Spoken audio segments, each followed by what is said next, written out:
Bonjour à toutes et à tous et bienvenue dans cet épisode hors série Hot Vocal. Je me pose et je te raconte. Alors, je me permets de te faire une note vocale. Tu m'as pas raconté cette histoire. Je sais pas si t'as vu ce que je t'ai envoyé hier avant d'aller me coucher.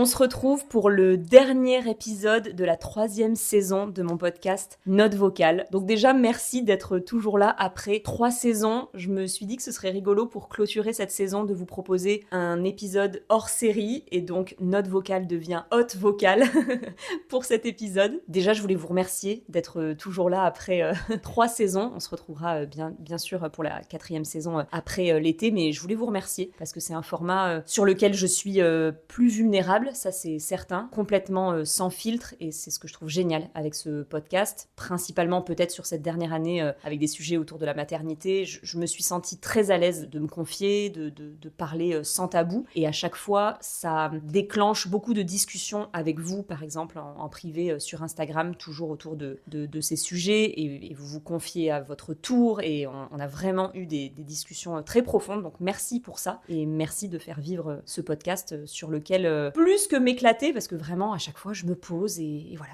j'enregistre ma petite note vocale à mes copines, mais aussi je pense que j'ai beaucoup travaillé sur moi au travers de tous ces épisodes, et je sais que parfois mes mots ou mes notes vocales peuvent résonner en vous. Je vous l'avais raconté, mais au tout début de ce podcast, quelqu'un m'avait dit que c'était des notes vocales dans lesquelles je disais tout haut ce que les autres ressentaient tout bas, et ça m'avait beaucoup parlé, et si c'est encore ce que vous ressentez, j'en suis ravie, et j'ai déjà hâte d'être à la saison 4. Comment j'ai eu l'idée de cette note vocale un petit peu hors série? Bon, déjà, j'ai toujours aimé ça l'été avec les magazines, etc. Il y avait toujours un petit peu des hors-séries sur des sujets un petit peu plus particuliers, etc. Et quand j'ai enregistré la note vocale précédente, qui était une FAQ un petit peu bilan de cette dernière année autour de la maternité, etc., j'ai pris les questions les plus crousti et vraiment, je vous ai répondu sans filtre. Et il y a une question sur laquelle, mais je ne m'arrêtais pas de parler, je me suis dit, attends, Margot, tu vas en faire un épisode particulier qui sera peut-être un petit peu plus hot, d'où le hot vocal, qui était tout trouvé, et c'était une question sur la libido. Donc j'ai décidé de ne pas mettre cette question dans l'épisode précédent, que je vous invite à écouter si vous ne l'avez pas encore fait, mais pour cette note vocale, pour cette dernière hot vocale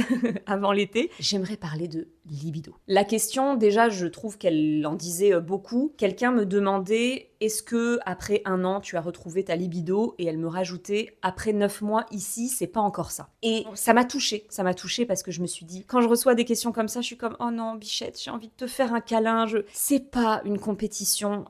La grossesse, la maternité, l'éducation d'un enfant, le développement d'un enfant, ça n'est pas une compétition. Et s'il y a bien un sujet qui ne devrait pas être une compétition, c'est bien la sexualité, voilà, retrouver son corps, le retour de la libido, se redécouvrir, se réapproprier son corps après un accouchement. Mais est-ce qu'on peut se poser 2 secondes et se dire que pendant 9 mois, on a vraiment porté la vie, on a accueilli un être et fabriqué un être à l'intérieur de soi, et à un moment, que ce soit par voie basse, que ce soit par césarienne, cet être est sorti de votre corps, et puis il y a eu le postpartum, et les mois qui ont suivi, etc. Évidemment que c'est compliqué de retrouver sa libido, évidemment que c'est compliqué de se réapproprier son corps. Alors comme d'habitude, on n'est pas du tout égal, et à mon avis, si vous avez cliqué sur cet épisode, je suis pas vraiment sûre que vous fassiez partie de ces femmes qui, au bout de, qu'est-ce qu'on dit, je crois qu'au bout de 5 semaines, on peut repartir en selle. Bon, si vous êtes ici, c'est peut-être que justement ça n'a pas été votre cas. Ce chiffre, il veut juste dire qu'à partir de 5 semaines, on ne risque plus d'infection.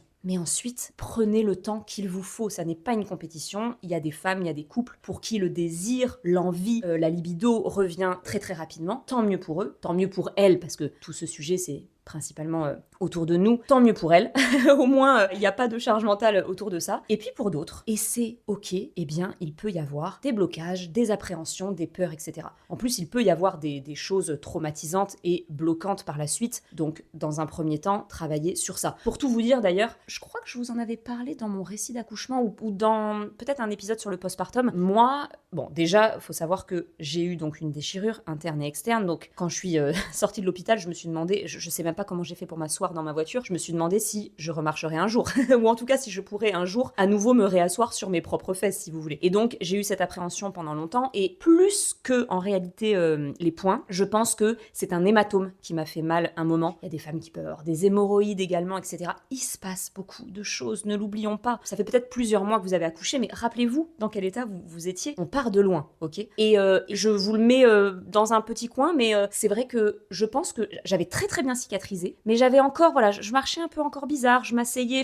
j'avais tendance à vouloir mettre, vous savez, le pied sous la fesse pour me soulager un petit peu. Et en fait, il y a des kinés qui possèdent cette machine, mais aussi, voilà, peut-être votre sage-femme. Moi, j'ai fait ça auprès de ma sage-femme, ça s'appelle la Técart thérapie. Et en fait, ça, plus que soulager les douleurs, ça vient un petit peu détendre les cicatrices. Donc ça peut être pour une césarienne, ça peut être pour des cicatrices autour du vagin, etc. Voilà. En fait, on a découvert que oui, ma cicatrice était un petit peu tendue, mais en réalité, j'avais plus de l'appréhension au niveau de la zone. Et le fait de me faire masser ma cicatrice intérieure-extérieure, vraiment, je ne marchais plus pareil après. C'est absolument extraordinaire que vous ayez des tensions, des appréhensions, des douleurs, etc. C'est trop bien. Bref, je mets ça de côté. Mais voilà, moi, je sors de l'hôpital, je marche comme un canard. Pendant, évidemment, plusieurs semaines, on saigne, on peut avoir mal. Moi, j'avais une appréhension, mais totale, rien qu'à l'idée de me savonner moi-même. Donc, vraiment, j'étais très très loin de m'être réapproprié mon corps. J'étais même un peu en déni pour vous dire, vous savez, la douchette, c'est très tendance. D'ailleurs, si vous vous demandez est-ce qu'il faut mettre une douchette dans votre sac de maternité, oui, c'est trop génial. Vous y mettez de l'eau claire, et en fait, si vous n'avez pas envie de vous essuyer les jours, les semaines après avoir accouché, c'est trop génial. Et moi, je sais que je l'ai utilisé, je pense au moins 3 semaines. Je n'avais aucune envie de me toucher, de m'effleurer. Voilà, vraiment, j'ai mis du temps à me réapproprier mon corps, tout simplement.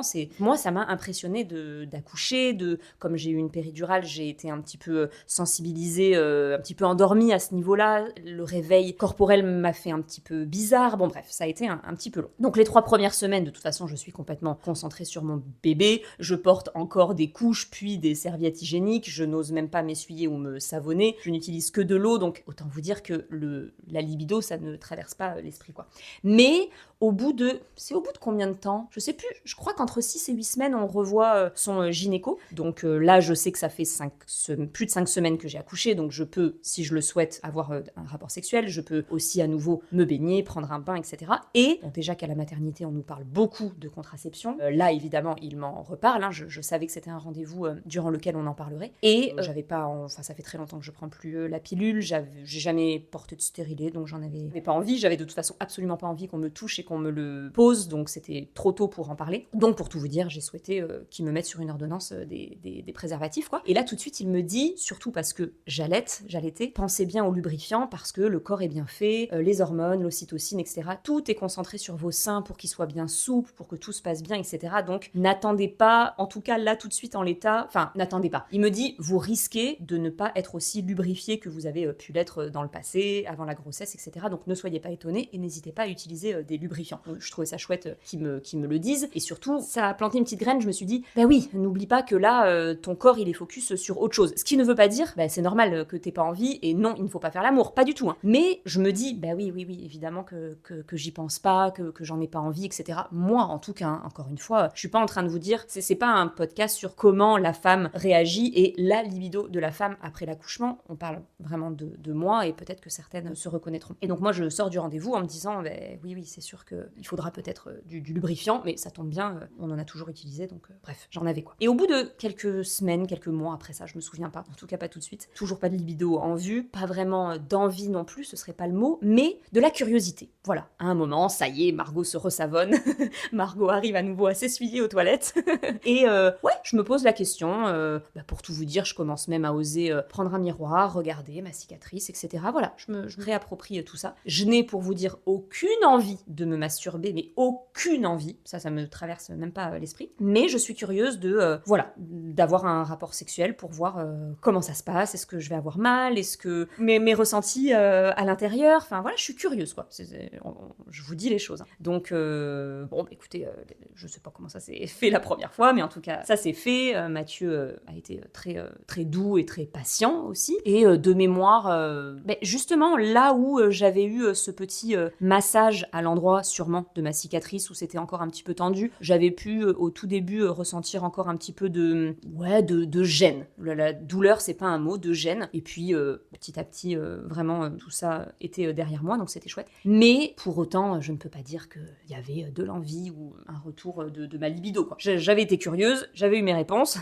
Bisous, bonsoir. Et pour tout vous dire, le vrai retour de ma libido s'est fait au bout de 11 mois. Alors je me rends pas compte si c'est beaucoup, si c'est pas beaucoup. Moi, je pense pas que ce soit beaucoup en y réfléchissant, parce que il y a quand même cet accouchement qui peut être, c'est pas traumatisant c'est pas le mot que je cherche, mais intense en tout cas. Et moi personnellement, j'étais déjà, comme j'ai allaité pendant un an, je pense comment dire, ouais, encore une fois, avec cette histoire d'hormones, mes hormones étaient complètement ailleurs que entre mes jambes. Je sais pas si je m'exprime bien. Il y avait aussi une histoire de fatigue, une histoire c'est comme ça, hein, ma libido était pas revenue, elle était pas revenue, et puis j'avais pas la place au niveau de la charge mentale, je n'avais pas la place pour du sexe. C'est-à-dire que pendant 11 mois, j'étais très contente d'aller me coucher, de retrouver mon amoureux. Finalement, s'endormir l'un contre l'autre, c'était un petit peu... C'est aujourd'hui presque nos seuls moments, vraiment que tous les deux, rien qu'à nous, c'est notre chambre à coucher, etc. Et vraiment, je savoure ces moments. Mais pendant ces 11 mois, j'étais fatiguée. Et même pas forcément, on parle même pas forcément de sommeil, j'étais très préoccupée, cette charge mentale prenait beaucoup de place. Quand j'allais au lit, je pensais à ce qu'il fallait pas que j'oublie le lendemain, des sujets qui me tracassaient sur l'alimentation. Là, il va falloir que je change de taille de couche, il va falloir que je commande ça à 6 sous. Je n'avais pas la place. Et en fait, on a eu cette discussion avec Mathieu qui réalisait pas du tout que ça pouvait occuper mon esprit partout et tout le temps, parce qu'il m'a avoué, et en parlant un petit peu autour de nous, j'avais l'impression que c'était finalement quelque chose que les hommes étaient plus capables de faire par rapport à nous. Lui, quand il entre dans sa chambre, il est capable de laisser sur le palier tous ses soucis professionnels, autour de la famille, de la maison, etc. Il peut arriver détente et pourquoi pas avoir une relation sexuelle. Moi, je rêverais de laisser mes préoccupations, mes soucis, ma charge mentale sur le palier avec mes chaussons, mais ça n'est pas le cas. J'ai même envie de dire que c'est pire que tout quand je m'endors, parce que là, le petit vélo, il se met en route et je pense à plein de choses, etc. Voilà, il n'y a pas la place. Et puis surtout, pendant un an, je n'ai pas réussi à faire autrement, j'étais en mode maman. Ni Margot, ni la petite amie, c'est comme ça. C'est même pas une histoire d'allaitement d'ailleurs, c'était tellement dingue que non, j'avais pas la place pour ça. Et c'est vrai que moi je suis très très cérébrale, et parfois pour me laisser aller, j'ai envie de dire, il faut que je sois un peu détente, un peu en vacances, etc. Et là c'était tout l'inverse. Donc je n'avais pas la place. Et finalement, je pense que le retour de la libido est arrivé au bout de 11 mois, non pas parce que je n'allaitais plus, ou parce que je me sentais moins maman, etc., parce que tout ça était encore là, mais parce que je me suis un petit peu retrouvée, reconnectée, que j'ai enfin trouvé un rythme vraiment cool, que ce soit avec Mathieu, tous les trois, avec Fleur. Ça y est, j'étais sur le chemin, j'étais pas sous un tsunami, j'étais pas sous l'eau, Moi, il m'a fallu 11 mois pour me retrouver, pour me redécouvrir, pour être à l'aise, confortable, pas stressée, avec beaucoup beaucoup moins d'autres choses en tête, etc. Et à un moment, pour vous dire, je pense que ça avait fait 3 fois que j'avais eu mes règles, j'ai senti que j'arrivais à ressentir mes 4 phases dans mon cycle comme avant. Et quand la phase d'ovulation est arrivée, qu'est-ce qui se passe-t-il donc? Ça y est, j'étais de retour, et je parle même pas que de libido, j'étais en forme, j'étais pleine d'énergie, j'étais créative, je me sentais belle, et oui, ma libido était de retour. Alors là, je vous dis ça, c'était il y a vraiment pas très longtemps, donc on verra les prochains mois, mais je pense que la machine est relancée, quoi. Bon, forcément, ça n'est que mon histoire parmi plein d'autres, mais simplement cette question, je me suis dit, il faut que je partage ça pour leur dire que non, au bout de 9 mois, promis, en tout cas, peut-être que c'est une note vocale que pour toi, mais je ne pense pas. Mais je voulais te dire que, ouais, moi non plus, à 9 mois, la libido, c'était pas ça, et qu'il m'a fallu 11 mois pour me retrouver et sentir que ma libido était de retour, quoi. Et ça me tenait à cœur de répondre à cette question, parce que, encore une fois, ça n'est pas une compétition. Tant mieux pour celles et ceux pour qui ça va beaucoup plus vite, mais par ici, ça n'a pas été le cas, et je sais que, oui, forcément, on se demande si ça va revenir. Franchement, moi, à un moment, je me disais, bon, parce que vraiment, je n'avais envie de rien, que ce soit toute seule, ou que ce soit avec mon partenaire. Alors, ça me prenait pas énormément la tête, hein, on va pas se mentir, parce que, encore une fois, j'avais beaucoup d'autres choses en tête, mais évidemment que moi aussi, je me suis posé la question en mode, mais bon, t'en parles à qui autour de toi, franchement? Et ce qui fait que j'ai eu envie d'enregistrer cette hotte vocale pour, rassurer certaines et certains, et pour dire que je crois que c'est finalement un petit peu toujours la même réponse, tout passe. Ok, c'est plus une note vocale là, c'est un podcast.